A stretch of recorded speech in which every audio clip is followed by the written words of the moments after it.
The music didn't stop, but it faltered. A violin note trembled off-key, just long enough for 200 guests to fall silent. My cheek stung. The taste of blood was sudden, sharp, metallic. Somewhere behind me, champagne flutes clinked against the marble floor. I didn't move. Not at first. My name is Elena Harper. I'm 30 years old. And 5 seconds ago, my father, Richard Harper, retired Marine and king of family pride, slapped me across the face at my brother's wedding. "You selfish little girl," he hissed, his breath hot with bourbon and rage. "After everything we've done for you." I turned to face him, feeling the slow swell forming on my lip. My mother, Marlene, had gone pale, her hands trembling, not out of concern for me, but for the scene we were making. She glanced sideways toward the head table where the photographers had frozen in place. I didn't bother answering him. I just looked past him, over his shoulder, to the reason we were here. My brother, Nathan Harper, still in his tailored tux, seated beside his new wife, Callie. He didn't rise, didn't flinch. He was smirking. Of course he was. Minutes earlier, they had cornered me by the dessert table. My parents told me to hand over the penthouse. "You're just one person, Elena," Marlene had said, arranging a tray of cupcakes like it was any other day. "Nathan and Callie need a place to build their life. Be reasonable." Reasonable? That's what they always called it when they took from me and gave to him. I told them no. Calmly, directly. I bought that place with my own money. I live there. Nathan and Callie can find something on their own. And now this, his handprint blooming across my face and my mother still more worried about what the neighbors might say. I blinked once, then smiled, not out of grace or defiance, but out of clarity. "You'll regret this," I said, loud enough for the head table to hear. "All of you will." Then I turned and walked out of the ballroom. My heels echoed like a gavel on tile, and nobody followed me. The cold hit me as I stepped outside, but I didn't shiver. I kept walking, past the valet, past the floral arch my mother obsessed over for weeks, past the guests pretending not to look. My hands were steady, but something in me had shifted. Not broken, just settled. When I was 24, I started saving for that penthouse. 60-hour work weeks, no vacations, night shifts, weekends. I wrote back-end code for banks, then freelanced on the side, building billing systems no one wanted to learn but everyone wanted to own. I worked out of a tiny cafe on 5th called Juniper and Black. Long wooden tables, a view of the harbor, and a barista named Mark who never asked questions. That cafe became my refuge, my anchor. I made my down payment 3 years later. No help from anyone. Not from my father, who said I should be investing in a future with a man. Not from my mother, who called the place too cold, too modern, too far from the family. I moved in alone, furnished every corner with purpose. That penthouse was the first space that was truly mine. And Nathan, my brother, had bounced through 5 business ideas by then. The last one involved drones and coffee delivery. The one before that, NFTs for dogs, I think. My parents bailed him out each time, quietly, relentlessly. He lived rent-free in a condo they owned, called himself Between Ventures. But somehow I was the one being selfish. They never noticed when I stopped showing up on holidays. When my texts turned one word short, when I politely turned down every Sunday dinner, every call that started with "we were thinking" and ended with "Nathan could use your help." They thought I was quiet because I had nothing to say. Truth is, I stayed quiet because I knew one day I'd need them to forget how much I'd learned while they weren't looking. I didn't drive home. The penthouse felt too loud with memory, too exposed. I couldn't face the silence it would offer me tonight. Instead, I took a left at the waterfront and pulled into the gravel lot behind Juniper and Black. The cafe was quiet this late, almost closing. A single bulb above the counter cast a golden hue over polished wood, and there was Mark, drawing glasses with the same quiet rhythm he always kept. Mid-30s, patient-eyed, the kind of man who listened more than he spoke. He looked up as I entered, and for a second, his face changed, not surprise, concern. "You okay?" he asked, already reaching for the mug he always used for me. "My father slapped me," I said, walking slowly to my usual table by the window. "At my brother's wedding, because I wouldn't give them my penthouse." Mark didn't say anything at first. He just placed the mug down, black coffee, 2 sugars, then added a chocolate muffin beside it. "On the house," he said. "You look like you need it." I sat there a long while, staring out at the water. The reflection of the harbor lights flickered like someone was shaking the surface. And for the first time since the ballroom, my chest cracked open. But I didn't cry from hurt. I cried because I was furious. For years, I had done everything right, earned my place, asked for nothing. And this was my reward, being smacked in public because I refused to hand over what I built. They didn't want a daughter. They wanted an asset. Somewhere between the coffee cooling in front of me and the muffin untouched beside it, a new clarity settled. If they could take from me that easily, what would they try next? I opened my laptop.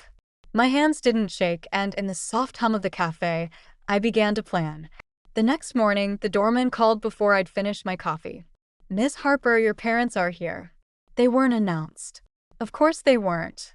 I dressed with care. Slacks, dark blouse, hair pulled back. Clean lines, quiet power. When I opened the door to meet them in the hallway, my father was already pacing, jaw clenched. Richard Harper, former sergeant, still acting like the world owed him obedience. "Where are you going?" my mother asked, voice sharp beneath her pearls. "We need to talk about last night." "Work?" I replied, locking the door behind me. "Some of us actually have jobs." My father stepped in close, grabbing my arm. "Don't you take that tone. After your behavior yesterday." I pulled away, calm as glass. "Touch me again, and I'll call security." He hesitated. I didn't. "There are cameras, at the country club. High resolution, multiple angles." That stopped him. Marlene, usually so poised, paled visibly. "You wouldn't," she said. "Try me," I replied. I turned toward the elevator. "Oh, and change the locks if you want. It won't matter. Everything valuable is already in secure storage." As the doors slid shut between us, I watched them blink, not angry, confused, like they were just now realizing I wasn't the same girl they used to corner in the kitchen and guilt into giving up weekends, money, silence. This time they didn't follow. And that was their first mistake. I didn't answer their calls. Not that day. Not the day after. At first, the messages were predictable. My mother tried guilt. "Elena, come back inside. You're embarrassing the family." Then Nathan, my brother, weighed in. "Don't be dramatic, sis. We can talk about this like adults." And then Callie, "He deserves that penthouse more than you. He's starting a family." I read each message once, then muted the thread and never replied. Instead, I drove back to Juniper and Black, ordered the same coffee, and claimed my usual seat. Mark gave me a silent nod. He didn't ask questions this time, just brought over my drink and left me to my screen. That afternoon, I opened 3 tabs. One for my lawyer, one for my financial advisor, one for a real estate listing I'd bookmarked 6 months ago but never pursued, a luxury oceanfront apartment complex called Hollow Shore Residences. It had been Nathan and Callie's latest obsession. They toured it in April, raved about the glass balconies and heated floors. They couldn't afford it, of course, but they'd been angling to rent one of the corner units, hoping my parents would co-sign. Now, I was making an offer on the entire building. By sunset, I'd submitted a formal bid, backed by years of savings and 2 investment portfolios they didn't even know I had. That night, I pushed a major code update to a private GitHub repo, a property management platform I'd been quietly building in my spare time. The same idea Nathan once tried to borrow for his failed startup. By the time I closed my laptop, phase 1 was complete. They thought I was spiraling, that I'd come crawling back. But I wasn't unraveling. I was constructing. Not revenge, not chaos. A boundary made of brick, fiber cable, and legally binding contracts. They had wanted my home. I was about to show them what I really owned. 10 days passed in silence. Not true silence. There were still messages, still calls from blocked numbers and mutual friends with nervous voices. Nathan sent a cousin to check in. Callie posted vague jabs on social media about entitled people who don't support family. But I didn't respond. I was busy by then. The offer on Hollow Shore Residences had been accepted. The paperwork was moving. My lawyer, Rachel Myers, efficient as ever, had flagged every clause. The complex would be mine within the months. But that wasn't the part that kept me up at night. The real rot was deeper. Years ago, when Nathan was launching his now-defunct crypto platform, Oryx, he came to me for technical advice. He said he needed someone to look over his architecture. I offered help. I reviewed his documents, shared a few of my own interface mockups, assuming he just needed inspiration. He took them, rebranded them, built a front-facing system that was 80% my original code, untested, unsecure, and irresponsibly modified. When Oryx collapsed spectacularly last year, he claimed market volatility. But now that I'd gained access to a few of his old servers, he never changed his admin passwords, because of course he didn't. I found more than bad coding. I found records, shell corporations, fake consulting invoices, large transfers to a familiar business name, Harper and Associates LLC, my father's side business. They hadn't just stolen from me. They laundered investor money through my family's name. I called Rachel. If I file this with the SEC, it'll bring them both down. She was quiet a moment. Do you want that? She asked. I want them to stop. I want them to understand I'm not afraid of them anymore. Then I sent one more email to my mother. Subject line, we should talk. She showed up the next morning. Marlene Harper, pearls tight at the throat, face drawn tighter. She tried to open with tears. I let her, but when I turned my laptop toward her and showed her the financial records, she stopped mid-sentence. You don't understand, she stammered. No, I said, voice steady. You don't. Fraud isn't a mistake, and neither is raising a son who thinks stealing from family is strategy. Her hands trembled in her lap. I closed the laptop. We were just getting started. Marlene sat still for a long time. The tears had stopped. The softness she walked in with, motherly grief, wounded dignity, had vanished. What remained was calculation. She wasn't here to heal. She was here to contain. What do you want, Elena? She asked finally. Her voice was tight, not broken, controlled. I want peace, I said. No more calls, no more flying monkeys, no more social media updates from Callie about how I abandoned the family. She blinked. The penthouse is mine, legally, morally, factually. It's off limits. My finances, my work, my future, off limits. And if we don't agree to that, I looked at her, then really looked at the woman who had always chosen silence over truth, etiquette over protection. Who taught me that being a daughter meant knowing when to give up what you loved quietly, with a smile. I gave her none of that. Now, I have documents that show Dad's involvement in Nathan's fraud. I have server logs, payment trails, names, screenshots, and I have video of him slapping me in a public venue with witnesses. You destroy your own family, she whispered. No, I said. You did that when you told me to give up my home. When Dad raised his hand. When Nathan watched and smiled.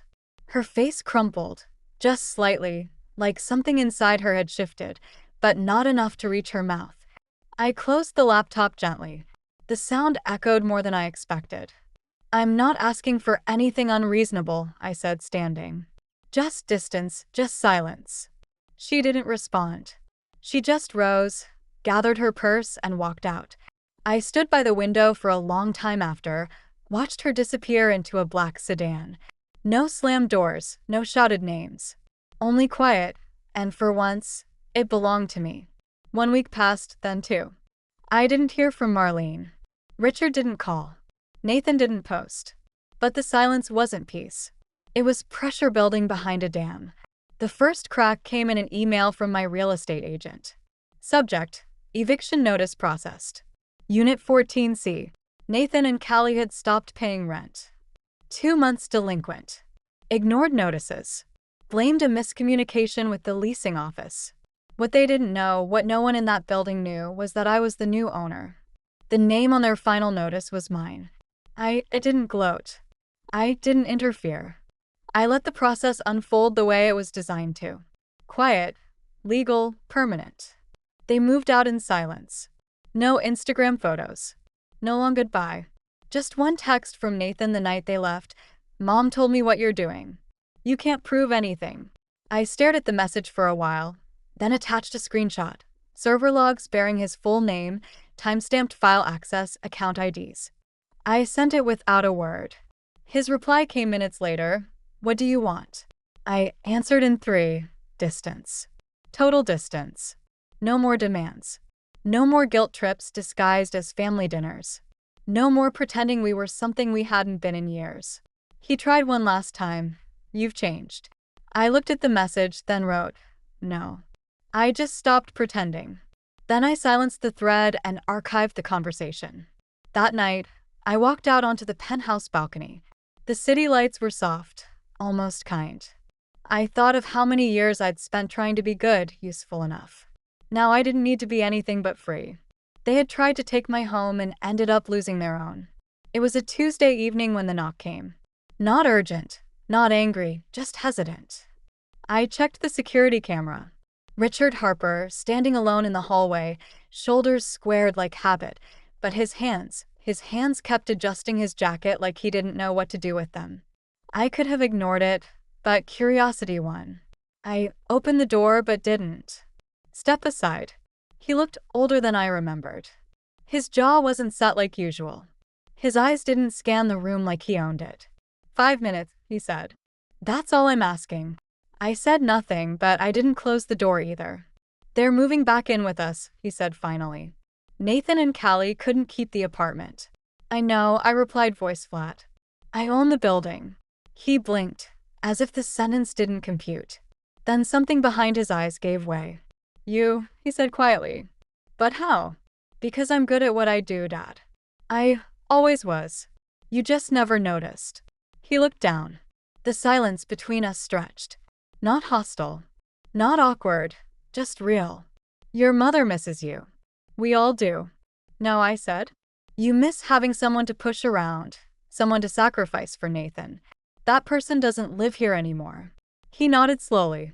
I was wrong, he said. About a lot of things. The slap, the way we treated you, covering for Nathan.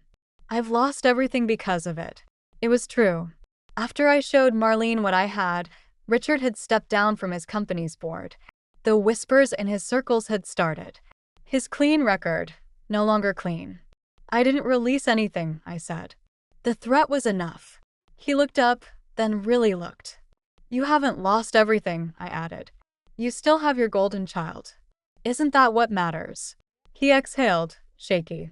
We made mistakes. No, I said. You made choices. He reached into his jacket and pulled out an envelope. Your mother wanted you to have this. It's an invitation. Her birthday dinner. I took it but didn't open it. I'll think about it. And I closed the door. Not loud, not fast, but with finality. I held the envelope for 3 days before I opened it. No note, just cream cardstock with my mother's handwriting, delicate cursive that always looked more like a performance than a signature. Please join us for Marlene Harper's 63rd birthday dinner. Family only. I almost laughed, but I didn't throw it away. The night of the dinner, I arrived late, 15 minutes after everyone had already been seated. I wore black, not dramatic, not mourning, just neutral, present, but untouchable. Nathan and Callie sat in the far corner, their clothes, once designer, now department store simple. She didn't meet my eye. He barely looked up. My father, Richard, stayed sober. He nodded when I entered, nothing more. My mother smiled too wide, too quickly, as if the room might shatter if I didn't play along, but I didn't perform. I observed. No one asked me questions. No one gave me orders. And when I left early, quietly, without fanfare, no one followed me. A few months later, I hosted a dinner of my own. It wasn't in their home. It wasn't family only. It was on my balcony, my penthouse. There was wine, laughter, the sharp scent of roasted garlic, and soft jazz playing low in the background. Mark came, of course. So did Rachel, my lawyer, and Jenna, the real estate agent, who helped me secure the building. People who never expected me to give up pieces of myself just to earn space at their table. We toasted as the city lit up beneath us. To Elena, Mark said, raising his glass, who turned a slap into an empire. I smiled, not out of victory, but out of peace. Not silence, not surrender choice. They tried to take my home, but instead, they gave me my freedom.